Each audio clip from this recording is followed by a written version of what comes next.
Hey, I'm Rob Adler, and welcome to Understanding Upstate, the podcast dedicated to exploring what makes upstate New York such a unique place. Each week, my co-host Jim Search and I dive into a new upstate topic to better understand what's up upstate. And this week, it's not actually, it is going to be a topic, but we have another interview, and we're going to be talking with Syracuse comedian Abdul Hadi.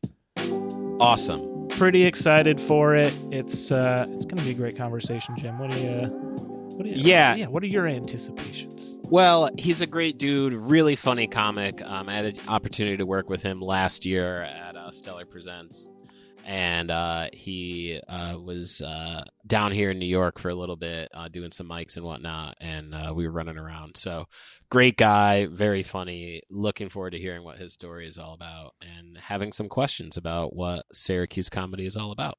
Oh, yeah. So, it should be good. Looking forward to it. I'm also looking forward to every single person listening to this episode, subscribing, rating, and reviewing the show. Guys, if you haven't done it already, just take a second to do it. It helps us out a lot. And if you give us a 5-star rating and you write us a positive review, you can also throw in something that you'd like us to cover on a future episode. Hell yeah. Take us up on, guys. That offer's just right. It's just dangling right there for you. It's what we call low-hanging fruit, Jim. Sure. Or low-hanging speedy. Oh, my God. Can you imagine a speedy tree? Oh. I mean, you water it with lupos, you're good to go. That would be a difficult tree to climb. Yeah. But you know what? I would try. Give it a shot. Well, listen, I've been waiting.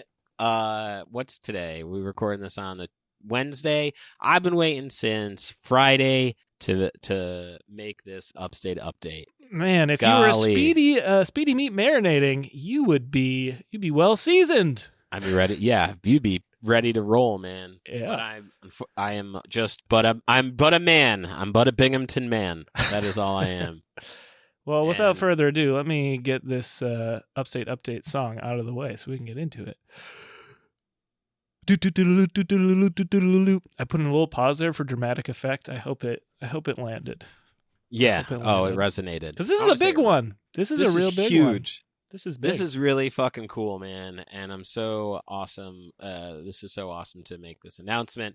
But, and I wouldn't say but, and as of Friday, March 21st, 2025, the Binghamton High School boys varsity basketball team have become the Class AA state champions in New York State. And it has been... I have one thing to say to that, Jim. Sure, what is it? What do you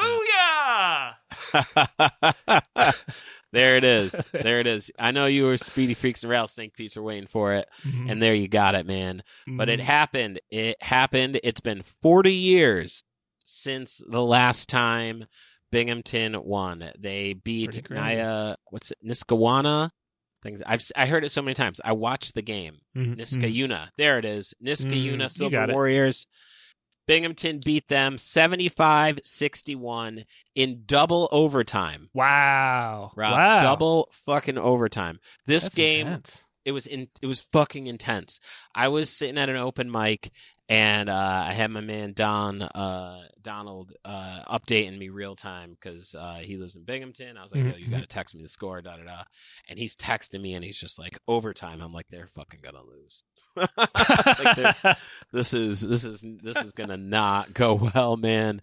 And then double overtime, and I'm like, get the fuck out of here. And sure enough, man, they scored 14 in double overtime.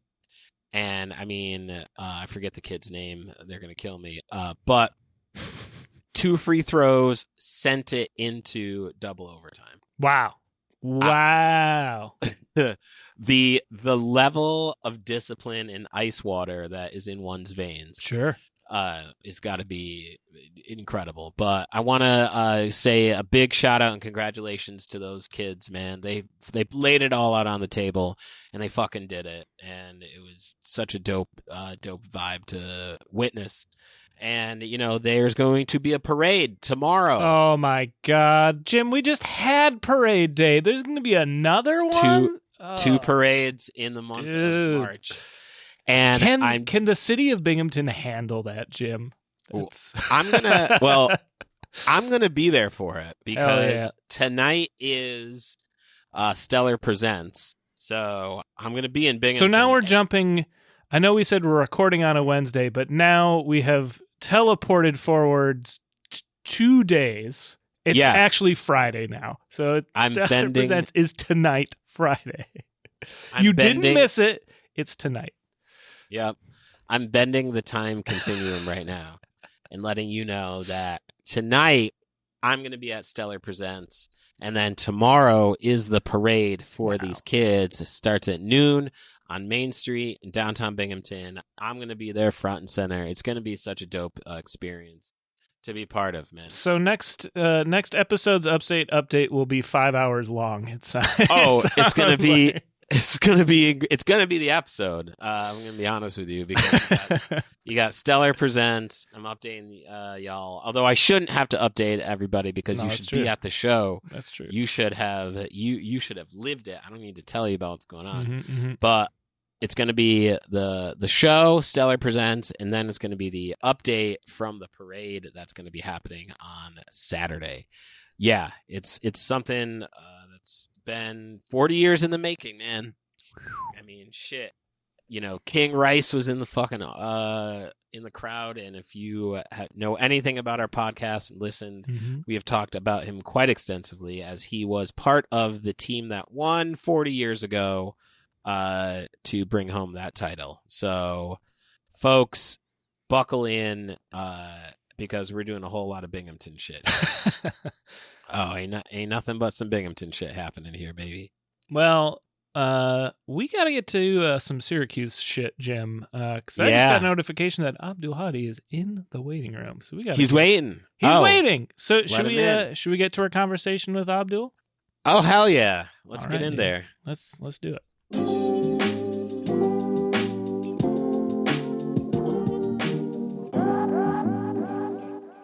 Well, listen, Speedy Freaks and Rattlesnake Pete's, we are very happy to have Abdul Hadi in the building with us, the virtual building, Syracuse's own. How are you, sir? What's going on with you today, I'm buddy? good, man. I'm just chilling. Not really doing much. I'm unemployed right now, so I'm just enjoying that. Listen, there is there can be some crippling anxiety around that, but listen, I've been unemployed. I've been underemployed for like 2 years. Fucking wild, man. I love it. It's insane. Like right now, I just beat this video game called Death Stranding. Oh, congratulations. Yeah. Wow. That's huge. There you go. It was one of the most boring video games I've ever played. You literally just deliver packages. You literally walk from through mountainsides and all that. And you it's a game if you like blue collar work. And you walk slow. You walk real slow. And you carry this baby in front of you. So if you trip and fall, that thing starts crying. Yeah. So if you're in the middle of delivery and it starts crying, you're like, come on, bro. Be 5 minutes away. You can save that. Yeah. And you trip a lot. Yeah. I think I probably played 10 hours of that game. I was like, I get the gist. Yeah, dude. I put 71 hours in, and I'm like, hey, I could have done something else. It's a grim reminder of what could have been. It's just I'm playing a game if I had a job, I would complain about this. Sure. Right. Sure. It is kind of wild that being that you're unemployed, but playing a game about work. And it's I don't know if you ever played Metal Gear Solid or any of those games. Yes. I dabbled. I'm old. I played the old versions of Metal Gear. It's made by that director, so it's a weird Japanese story that comes with a FedEx shift. Well, I mean, a little bit off topic of just like, yeah, this is where video games are now, is like they've grown up with Yeah. adults, like because we started as kids playing video games, and as we got older, like, oh, we still want to do this, and then the video game makers were like, well, I guess we're gonna have to like make The Sims, and now you can like build a city and do urban planning, I know, right? yeah. Or You could whatever. be an elected official in your own home. Sure. Get involved in scandals and all sorts of shit. Anyway, as we digress, so we wanted to get you on the show, man, because we've had our fellow friend Stephen Brown on to talk a little bit about what comedy in upstate New York, specifically Broome County, looks like. But we wanted to get your experience in your life of what comedy looks like in Syracuse. So talk to us. What was your first start in comedy? Okay, this is like it's funny because next month is going to be my 10-year anniversary doing stand up. Oh, shit, yeah, dude. It's crazy how much how fast times change. But like back when I first started, like there was this regular open mic that we all go to. It was called Giorgio Days. And okay. That was the first place I ever did stand up in. And this is in Syracuse? In Syracuse, like like West Fayette, like west side of Syracuse. And like my first time I ever did stand up there, like I killed, and then like the second time I went, I did the same jokes and no one laughed. And I was like, okay, you have to work for this. Now, was this the same crowd that you No, this is the same set? Yeah, this is like, well, it was like the same comedians, but like first time we had an audience, second time it was like a light audience, but there it was like it was like a tough room because like some weeks we have an audience, some weeks we're just performing in front of the comedians. And if you have one of those jokes like that can make the comedians laugh, you got a good joke, because most of the time you're just doing jokes to silence. Sure. You've done a lot of open mics. I have done many a plenty of still doing open mics. So I know what that feels like, of playing to absolute silence. And when you start out, it's more silence than not. Right? It's going to be more silence than not. Yeah, it's like it's some of those silencers are like, do I really want to do this? Oh. Listen, at month 3, I was like, is this even, what am I doing? Because like, I don't know why people aren't laughing at any of this, and this doesn't feel good. Yeah, and it's like, why am I doing this? You work all day just to get nothing at the end of the day. It's weird, but yeah, we had that, and we have this place, Funkin' Waffles downtown. They do a weekly a mix mic, but I stopped going for a little bit because it starts at like 8:30 on a Sunday, and bro, like, I want to do things. But also, like, yeah, I mean, for a mic to start that, I don't know. Here I am, like, talking like, that's way too late. In New York, like, listen, in the city, there's mics that start at like 11. So yeah, it's whatever. Oh my god! But on a Sunday, yeah, you gotta kick that motherfucker off at 7 and be real about it. Yeah, so there were like a few times. Like the last time I was there, I didn't get home till like 11:30, and like, well, granted, I don't have a job, so there's nothing to complain about. So it's like if I had a job, like, yeah, I still wanted to do something. Now, is this a bucket? Is this like a... No, you just go up there and like you just sign your name up. You just have to pray that you get to the front of the line as quickly as you can, because it seems like people will trample you. It's like 06, like Black Friday shopping. Sure. It's now. Let me ask you, did you have, in those situations, people writing other people's names down? Yeah, it's usually the musicians, yeah. And, like, I don't know if you're like me, but, like, I can't sit through a Tenacious D song for the third time in a row. I used to be a music teacher, so I was paid to do that, but I would not do it for free. Oh my god! It's like it's extra bad because he's like this. The musician goes like, "Oh, I heard there's comedians here." It's like, bro, no, keep that for yourself. Like, do that in front of a mirror or something. Like we're not gonna steal that from you, dude. that one's more for you than it is for anybody else. Yeah, it's honestly like besides that, like those are like O'Days went away like as soon as the pandemic hit.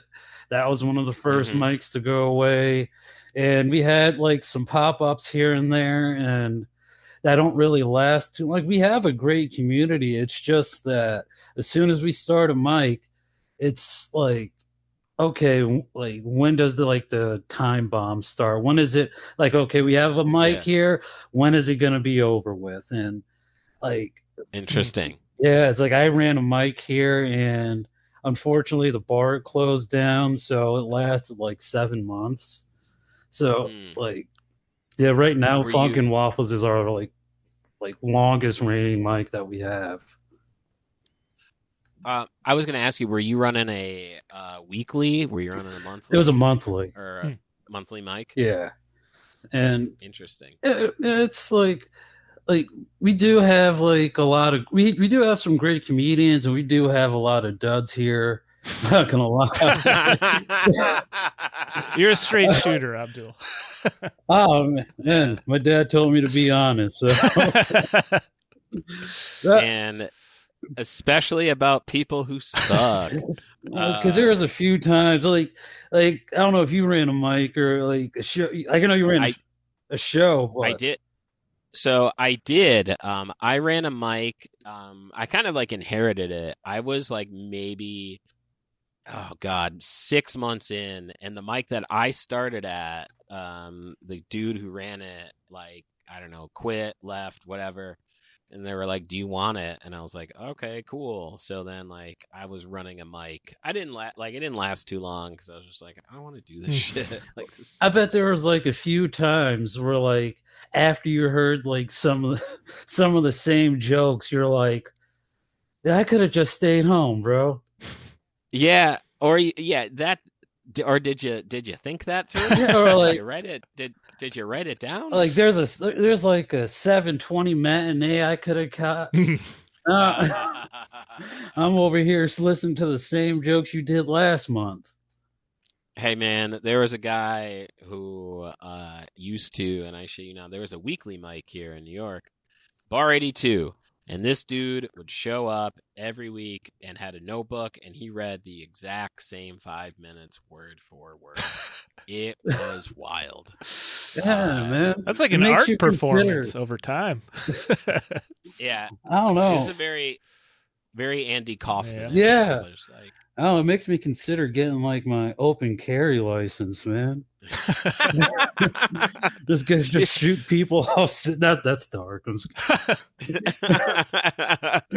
Well, I mean, it's on you now. I know. This one's more on you, dude. I know. ICE is gonna start knocking on my door. No. I don't want that for you. No, God. I don't want that. So, all right. So there were about 3 or 4, like, it sounds like solid open mics when you started. Yeah.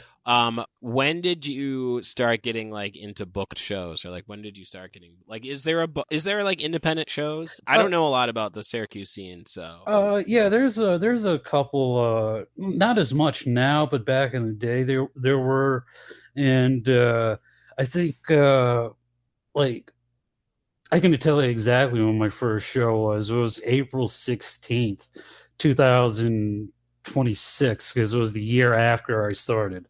2016, you mean? It's 2016. Oh my God. I was like, wow. I was like, you jumped it. You went in time? Because you did my show last year. Really burying the lead. We got a time traveler on the pod today. Oh my God. Holy shit, dude. I didn't know this. I got a dip. I'm sorry, y'all. Listen, I gotta expose myself. Yeah, I gotta go bet on some ponies. I gotta get out of here, man. Peace. Oh, So 26. So 2016. 2016. Okay.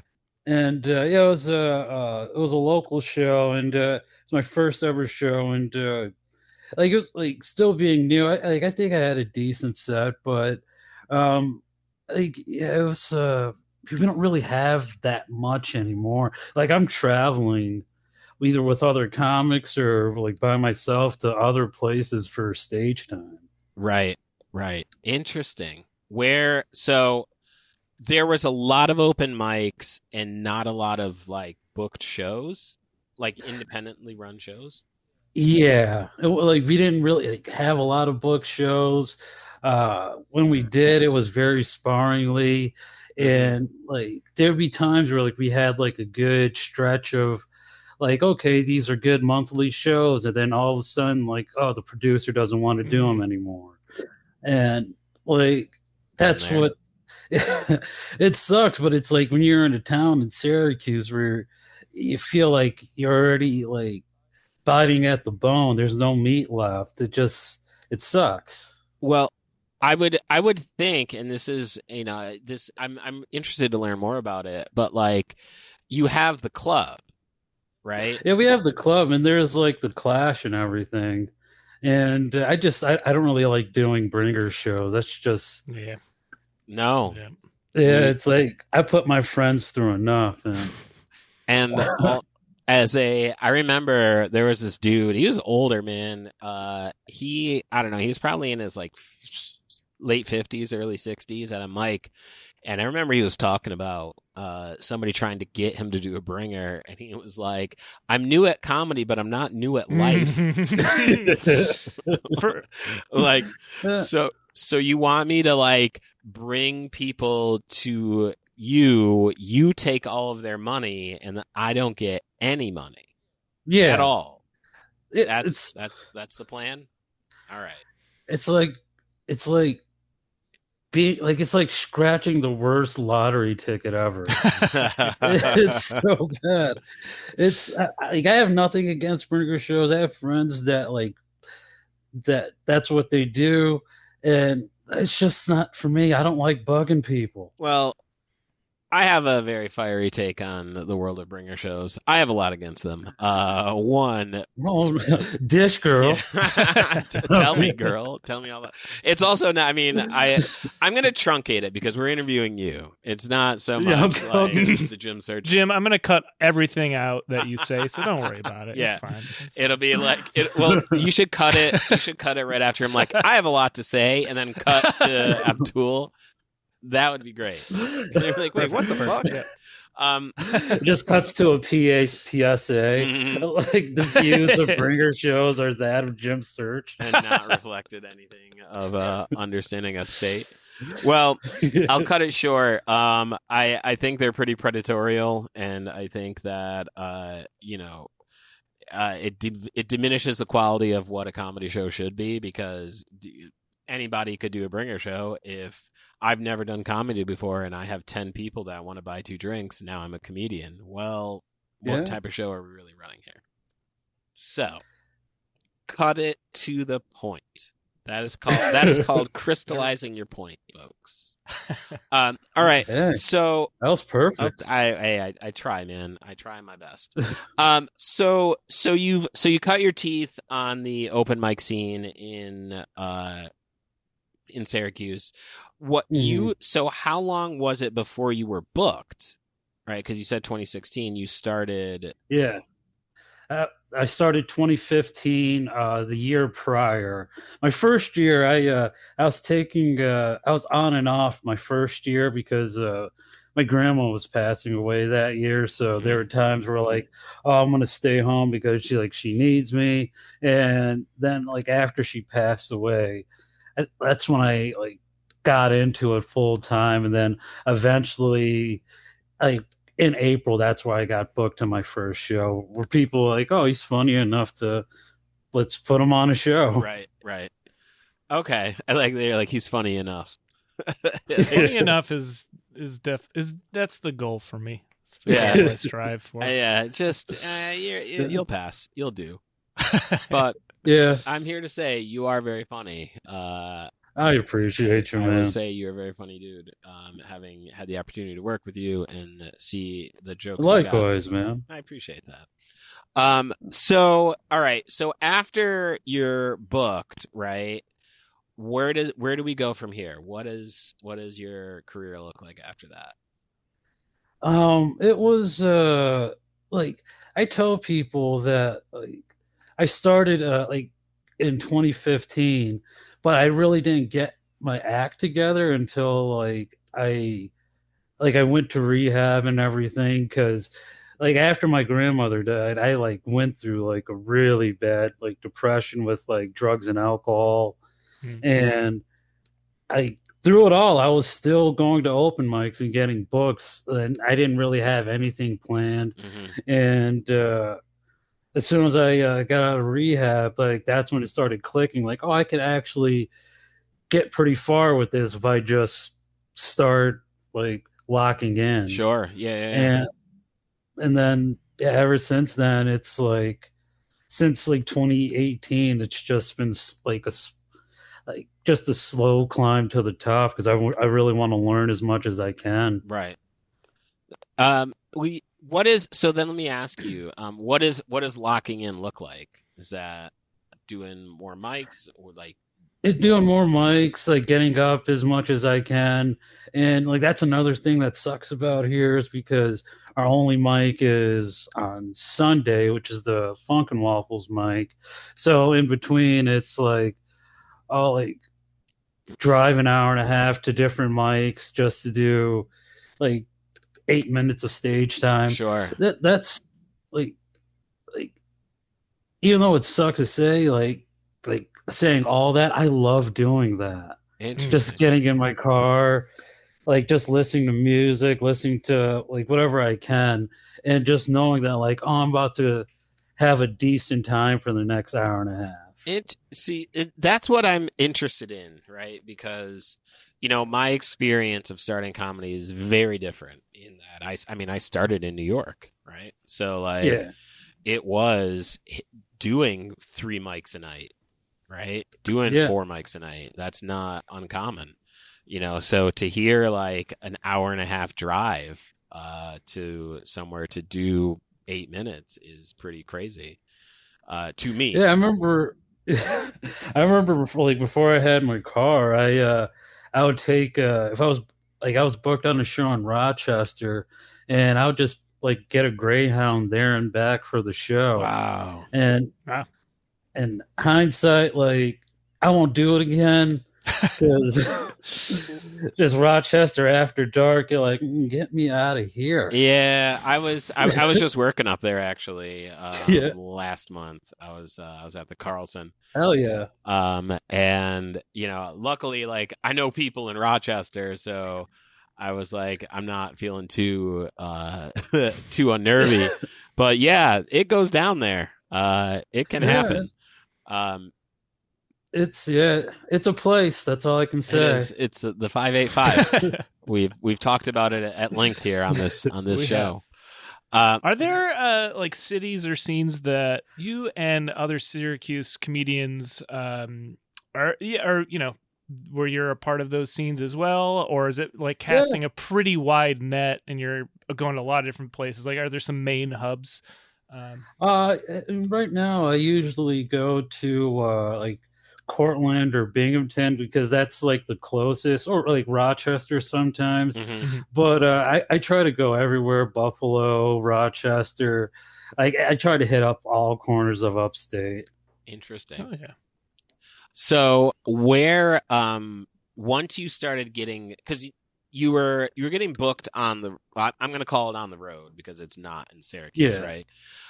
Where were some of those shows going on? Like where were you getting booked outside of Syracuse? Well, it's like this guy, Mike Peters. He Yeah. runs Homebrewed Comedy.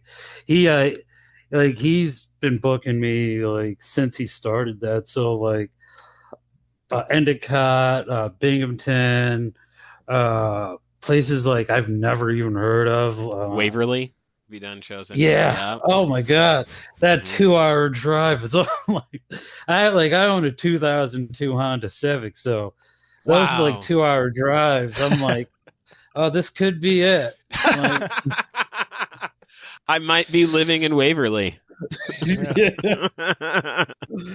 oh, which is this? I don't want that for Oh you, man. I don't want that for Yeah. you. I love Upstate, but golly, you deserve Syracuse. It's a, Yeah, it, again, it's another place I can call a place. sure. That's true. I having been into Waverly, yeah, I could say that. So, all right, so what would you say, if any, what is kind of the difference between doing, like, are there differences in cities as you're working in upstate New York? I would say I would say yes, because like we go to like different scenes like Binghamton, Buffalo, Rochester. You see how like close knit it is. You see how like together, like how like tight knit it is. Mm-hmm. But like versus Syracuse, it just like I don't know. It just doesn't have that right now. Like we have places we can do like open mics, but it just doesn't like have that community feel right now. Interesting. Well, you're the guy to fix it. I'm good. I'm not. Jim, he's got virtual packages to deliver. Yeah, Come on. come on. There's babies crying and packages that gotta get dropped off. So Abdul ain't got time for that shit. No, thank you. Well, I can say that, like, and we were talking with Steven when he was on the podcast about, him, like Mike, really have made that effort to build a scene, right? And we're now, I think, starting to see like multiple consistent shows popping up in like the Broome County area. Yeah, it's like you're seeing like the hard work that like they've put into like shaping like the Binghamton Endicott scene, like that like a couple years ago, like it's completely different. And it's so much stronger. Yeah. I was going to say is, having done comedy for like 72,000 years at this point, I was booking, I was producing shows and like remotely up in Binghamton. And this is like, I want to say like 2012, 2013 maybe. And that was it. Like, I mean, there's a couple other comics that were doing it too, but like it wasn't as cohesive as it is now. You know what I mean? Yeah. So, I mean, I feel like, even like talking with you about the Syracuse scene, I mean, we have to mention like the Funny Bone, because like that is the big club. And I saw you were there recently with some unholy music playing as you got off stage. You were getting off. You were hosting, right? Yeah, I was hosting for Gabriel Rutledge. Oh, very funny. Very funny dude. Yeah. Yeah, it was a pretty dope weekend. Yeah, I don't get to host there that often, but it was a dope time. So, well, yeah, let's talk about like what is it like hosting in a club, or like being in a club like that, because like it's funny. It's like after this weekend, I realized like I'm not as nervous anymore going up on in front of a comedy club, because before like I would like stutter up a storm, like bringing someone's like credits up. And this week, like after this weekend, it was just I just that level of comfort is like it just feels great. Nice. Well, would you consider that to be like your home club then, since those are your like lack of nerves? I would say so. Yeah, because like I've been up there multiple times, and I just think like after like all the experiences I've had, like I feel like I'm getting less nervous each time I'm on stage. Which, is, and I say this as a objective person of like watching you do stand up of just like, yo, you're really fucking good. Like to hear you be like, I'm super nervous. I'm like, word, you're very funny. Yeah, I appreciate it. That's just me in life because I'm just like I'm a huge introvert. So like I usually just keep to myself like 90% of the day. Well, And I'm glad you carved out 10 for us.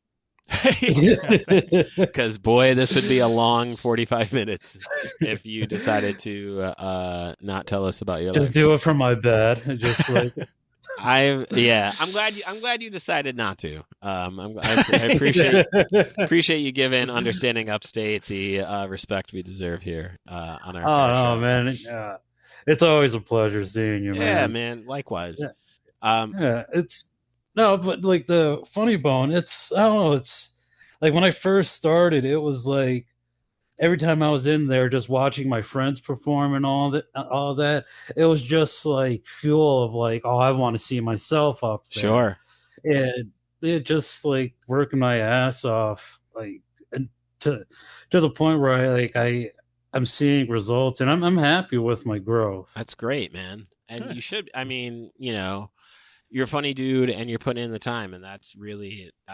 And not that anybody ever asks me for advice about stand up, but like that is really what it boils down to. Is like you put in the work and you put in the time, and then that's when you see it, or you may not, right? Because like. Yeah, or if you don't, that means you suck, right? No. If you aren't passed at every club by year 5, there's something wrong with you. Because this is a very if no one's laughing during your crowd work, then you need hang it up. You need to look in here. You got to look right in that chest of yours and see what you got. Go to a comedy workshop. Mhm. Spend $200 of your own dollars. Right. That's just me being mean to people who do comedy workshops. And you should, because I also have. And those are your views, not the views of Understanding Upstate. Well, you know what though? I will say, to be honest, again, now it'd be here we are again. I have my own takes on comedy classes, and that's when it cuts back to you. We can't run that joke again. That's not fair to the audience. I think if you, because I got a good friend who actually does teach comedy classes, but the way she goes about it is like she actually teaches the business, which is not taught. Right, like how the business works, how you start at the open mic and then you work your way up, and how to network, how to do all that stuff, because people don't know that, and I think there is some merit to it. If you're doing that, I have respect for your class, but if you're just like, move the mic stand, here's $200, it's like, well, here's the setup of a joke. Like, no, I'm good. You can read that. If you can't go to an open mic for that, then give me your money. Give it to me. I'll take all the cash here, man. So what was, so then let me ask you, what was your what were some of your first gigs at the Funny Bone, right? Because you got in there at some point. How was that? My first like actual gig was like 2021. Okay. It was New Year's Eve, and I was hosting for Jessie Mae Peluso. Oh, another Syracuse alum, I believe, right? She's from Syracuse. Yeah. And it was that was a weird show. Go on. Because it was like a New Year's theme, and she had what do they call them? Burlesque dancers. Okay. And on I'm stage? Like, yeah, like she's like, okay, after you're done with your set, I want you to introduce this person as a guest spot. Then after them, introduce the burlesque dancer. And I'm like, hey, yo, you threw a lot at me. Like, I got distracted as soon as I saw people getting naked for no reason. Sure. And then finding out the reason is so they can dance half naked. Who wants to see something half done? Who wants a half cooked burger? I mean, Jim, do enjoy my burgers medium rare. Okay. You'll work out a different analogy. But- It's fine. You don't want to half cook speedy. You will get sick. Right. Fair point. Yeah, that's just you doing it to yourself. Yeah, if you're interested, if you want salmonella, then you're in luck. If that's what you want. Just eat a raw egg. Or do that Yeah, too. there you go. There's ways. Now that's too expensive these days. I mean, I feel buying egg futures is where it's at, folks. Now, all right. So you work this New Year's gig. It's burlesque dancers, but your foot's in the door, right? It sounds like, I mean, you did a decent job, right? Otherwise, you wouldn't be working. Yeah, it's true. It's true. Yeah, man. Fuck up. I would have I'm not gonna let those burlesque dancers defeat me. No. That's gonna be the soundbite we use for promotion of this episode. I'm not gonna let those burlesque dancers defeat me, and you shouldn't, let them. That's gonna be on my gravestone. Yeah, after I let them defeat me. Yeah, after they take you down, sure. After they run you asunder. Which again, you don't deserve that, buddy. No, I appreciate it. Yeah, it got me through like hosting and featuring there. Worked with a lot of I worked with Mark Gregory a lot. He's a really cool dude. Worked with like a lot of just down to earth people. I haven't met anyone where I'm like, oh, okay, so this is what a diva is. Right. Well, and that's good. To be honest with you, I mean, it exists. You've read the stories. You know what that looks like and what that smells like. But I mean, I can say, having been in and around the clubs in New York, and even like working at some points in those clubs, like people just kind of want to do their job and get out of there. Like, yeah. And if I give you a hard time, that makes my job a lot harder. So it's let me just get in here and do my thing and then be gone. Yeah, especially like the last show of like a weekend, like the Saturday like 9:00 show where like that show's just been drinking. I've done yeah. They're just waiting for the first show to end, so they're in the bar drinking. Oh man, I had to watch. As I was bringing the headliner on stage, I had to watch this lady get dragged out. Her feet were like literally dragging, and like no offense, Rob, but like I was happy because she was white. No offense taken. And it's like, but that was like when I was an alcoholic, that was my number one rule in life, was to never get drunk in a mall. Sure. Reasonable things to not want. Getting arrested in a Dave & Buster's. Yeah. How am I going to explain that to my African dad? You got arrested where? At a Dave & Buster's. That's not what we're here for. It's better than a Chuck E. Cheese, right? Like, I mean, what's crazy? If we're gonna rank them, what's that? Like, this is how bad Syracuse has gotten. The last Chuck E. Cheese is gone. Wow. So Chester E. Cheese has taken leave, taken flight, man. That sucks. Jim, we didn't do an episode on it. What are we even doing? Oh my god! They hit that place up with some peppermint, bro. Called it. And ended said mouse. There you go. That's a deep cut mouse removal reference, and I love it. Listen, I mean, they don't call him Syracuse's best for nothing, man. That's true. I'm here to say it, if I'm going to be honest with you. Now, let me ask you. So we talked a lot about like the kind of headlining shows. Do you guys do like showcase shows where you've got like 6 comics or 5 comics? Not really. It's like just like the standard like host feature headline. Pretty much. Like the only like showcases that happens here is the Funny Bone with the Clash of the Comics, and that's about it. Talk to us a little bit about that, because Steve has mentioned it. I mean, off mic, he's talked about it a lot.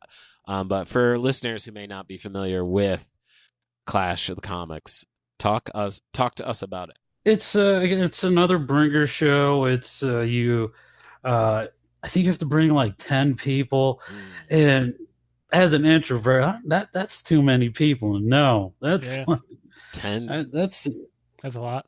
That's two, giving out your governments and stuff, man. No, that's 2 basketball teams. If you want to look at it like that. What? But I feel like I'm on the team that's always losing against the Harlem Globetrotters. The Washington Generals. Yeah, see, I know my teams. So, but the Clash, yeah. I can't remember how many contestants, because it's usually like 10, and you get like 5 minutes. Do your set in front of 3 judges. Whoever the crowd picks wins. Okay. And yeah, it's pretty much how it goes. Whoever wins, I think it's a hosting spot, hosting or featuring. Okay. And which is good to show like the local talent. Right. Exactly. I was gonna say, I feel like this is a good highlight of who's in Syracuse and who's working. I'm not sure when the next one is, but I think it's this weekend. But I might show up there just to pop my head in and see what's going on. Yeah. And now, so when they do it by like audience applause, is there like the audience meter where it's like, whoa? Oh, thankfully. Oh God, no! I just like that old Apollo shit where it's just like someone sucks, so you just brush them off stage. Sure, Sandman comes out with a broom, yeah, or you get the hook. For some reason, I was thinking ECW Sandman for some reason. Different person. Yeah, different energy as well. Yeah. I watched a little bit of his, like, I forgot what show. It was some wrestling doc where it, like, he talked about how he was like a stripper and like he had a life. Obviously, all those guys did. Yeah. Oh my God. As we digress. Did he do any burlesque shows by any chance? Good callback, Rob. Oh, thank you. That you can't teach. I'm bringing my A game today. You know, you can't teach. that. I'm sorry. I forgot what we were talking about. We were talking about Clash of the Comics and the audience meter, if they have one, which they don't. No, it's just you write your name down on circle their name on a card or something. Okay. And they go by like how many people circled that person's name. But I much rather have the plaza meter. Yeah, that feels a little more organic, man.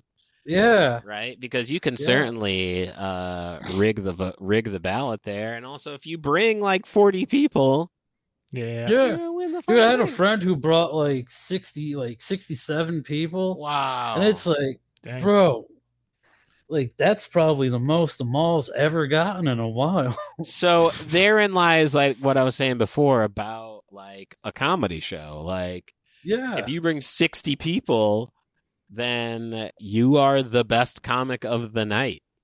Right. So it's like, what's the point of trying? It's fucking dumb. Don't do bringer shows, folks. If you're thinking about dipping your toe in the world of comedy, start a show in Syracuse so we can go work it. I'll open for you. Oh, that'd be quick ask with like bringer shows. I'm more familiar with them in music. Just a former life as a musician, and the quality of audience would not be great for those two, because like it's usually people that have been dragged there by a friend, and then after that band plays, they're either gone or they're like looking for the door pretty soon. Would it, like, in terms, not to shit entirely on bringer shows, but for comedy, is it kind of a similar thing where it's not? Do you see like a difference in the audience too, where it's not the best room? You like you'll definitely notice like some audience members not laughing, and it's because they're just waiting for the person that they want to see. Well, I was gonna say, and I would think, especially in the case of like the Clash of the Comics, where it's like, yeah, this is like a competition. So like, Yeah, there's some stakes to if it. I'm here for, so and so, I'm not going to give it up for you because I'm here for so and so. Yeah. Sounds like a great recipe for comedy. Right, exactly. Sounds like a fun time, right? A Yeah. fair and It's like balanced first, place, for sure. like screw your friend. My jokes are funny. Like I don't care. Yeah. Listen, yeah, I've been fortunate to only have done like 2 in my life, and those were too many. Yeah. So we used to have a guy who used to do a bunch of bringer shows here in Syracuse, and I placed in a couple of them. Like, and his like the next year when I was gonna like ask if I can be a part of it, he told me no because I never brought anyone with me, oh, okay. That's and I was like I understand he was pissed, but like part of me is like I'm not gonna bring my friends who like that like already know me. I'm here to like test my like comedic ability. right. And like I don't care like if you have like a fried ravioli special you have to get rid of tonight. Very specific, Abdul. Yeah. That is nailing that one on the head here. Well, listen, before we get up out of here, man, first of all, I want to say thank you so much for hanging with us and talking Syracuse dude. Comedy Shop with us, man. It's good. It's always good to see you, man. For sure, man. So yeah, tell us, is there anything you want people to know about, where they can find you, anything you got going on? Yeah, you can follow me on Instagram. It's Oscar winner Sean Penn. It is. It is, yeah. I don't like the actor. One of my comedy goals is to get a cease and desist letter from him. And Knowing him, that should be in the mail, right? Yeah. Dude, it's like I don't know. He like interviews like a known drug lord, and he's still making bad movies. Like I don't understand it. But yeah, Oscar winner Sean Penn. You can find me on Instagram. I'm gonna be featuring for a friend of mine. He's recording a special. His name's Brian Inc. That's going to be on the 12th. I'm going to be featuring for him, and Katie Oreo is going to be there. She's hilarious. Yeah, I'm excited for that. Yeah, I'm excited for the future. I hope going to be hopefully moving to the city in the summer. Oh, Nice. that's great, man. Yeah. You heard it here first, folks. When you say the city, you mean Binghamton, New York, right? Yeah. I mean, yeah, they got a Cracker Barrel, bro. Yeah. Oh wow. Why All else? right. What else do you need? I mean, what more can be Oh, said? yeah. Well, Kick those depressive blues, baby. listen, folks, go check for Abdul. Very funny dude. Again, thank you so much for hanging with us, man. We appreciate your time, brother. Yeah, thanks a lot, man. Hey, thank you guys.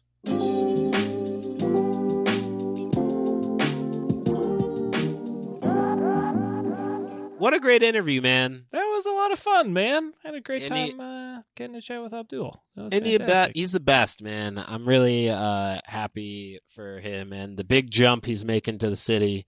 It'd be Yeah. great to have another upstate face in the comedy scene down here too. Oh, yeah. So, yes, go. We're gonna have to sponsor the Understanding Upstate Bringer show. It sounds like. I mean, if you want it, I will be part of that. I cannot, in good faith. JK, folks. Well, listen, we again, we're really happy to have him on the show, and please, if you are in the upstate area, go out and check him out wherever you can find him. Very funny dude. Oh yeah. So, what do we got going on here as far as our plugs, man? Jim, I mean, I think this might be the only time I've ever let us off, but I'm prepared to do it. Episode 74. Why not? Why not? Shake it up, man. I kind of felt like wait, where am I going with this? Okay. Now you got a big thing to plug for today. Right? Sure. So, now. That's true. So I'll kick it off. Jim, let's just say you're a time traveler. It's 2026, and your 2002 Honda Accord has broken down and stranded you in the middle of upstate New York. Fortunately, though, you made the wise decision to download my album, New York Sticky, available at brooklynfrequency.bandcamp.com, before you left. And you're going to put that on. AAA will find you eventually and rescue you. You may have to settle down roots where you are. 6 months at most, but it's going to be the best 6 months of your life because you're going to be listening to my album the entire time. Go pick it up. Go grab it. It's a great album. We also have oh my God, I can't talk. I'm not going to cut any of that out. I'm leaving it in. Let it so go bad. live. Go live. We also have a behind-the-scenes look at the making of Jim's album, which I'm sure he's going to tell you about. And if you listen to any of our other episodes, you've heard it. You heard us talk about it. But again, check out that documentary. There's a link in the description for that. Also, I'm going to plug everything Abdul plugged. Go to his show. Check it out. There's links for everything he mentioned in the description. Jim, what do you got? Yes. What do you got to plug? Holy moly guacamole. All right, folks, here's the deal. You just left a bringer show, right? Uh-oh. Yeah. And you went out, you supported your friend, you bought the ticket, you got the 2 drinks, you got the bill, and you're like, all right, well, you know what? I still have money to spend. Well, here's what you do is you go purchase a copy of my album, Upstate Understandings. It is available, jimsearch.bandcamp.com. Got plenty of physical copies. Not too many vinyl. They are going away rather quickly. Nice. But we still have some CDs and tapes available, and also there are digital downloads that come with that as well. So go ahead and run those up. And of course, jimsearchcomedy.com is a place to look up my shows. Speaking of shows, tonight, March 28th, Stellar Human. That is the venue. Stellar Presents is the show. Holy shit. The doors are at 6:30. The show starts at 7. Now, you can buy tickets from the Eventbrite link. Save yourself a couple bucks, or you can pay for them at the door. The world is yours as far as that goes. Who's on the show? Stephen Brown is going to host, Josh Alba is going to feature, and I am going to headline. There will be copies of my album available for sale at the show. There will be some great merch as well. It's going to be a dope time. Shout out to LaRue Simmons, the owner of Stellar Human. You've heard him on the podcast. Mm-hmm. You know, for having a dope venue, for putting on some great shows.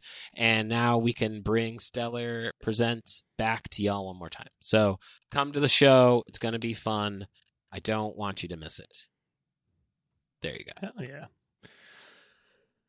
Don't, just like you shouldn't miss that show, don't miss your opportunity to subscribe, rate, and review the podcast. Get that done, guys. It helps us out. Share this episode with a friend. That's a big help to us as well. Again, if you give us a 5-star rating and write us a positive review, you can suggest something for us to cover in a future episode.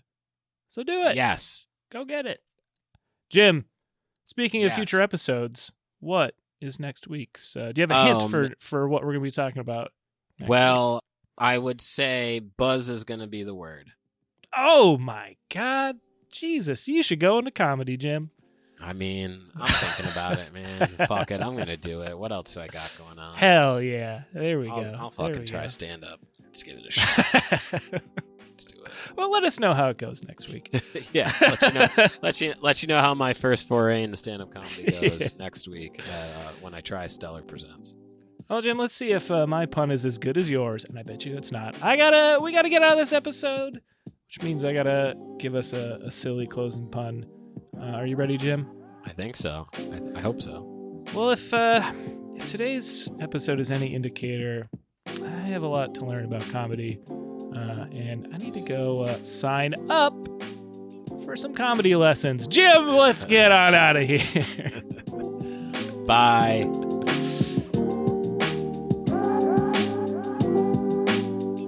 Understanding Upstate is a podcast hosted by Jim Search and Rob Adler, edited by Rob Adler, and music from Regal Monk.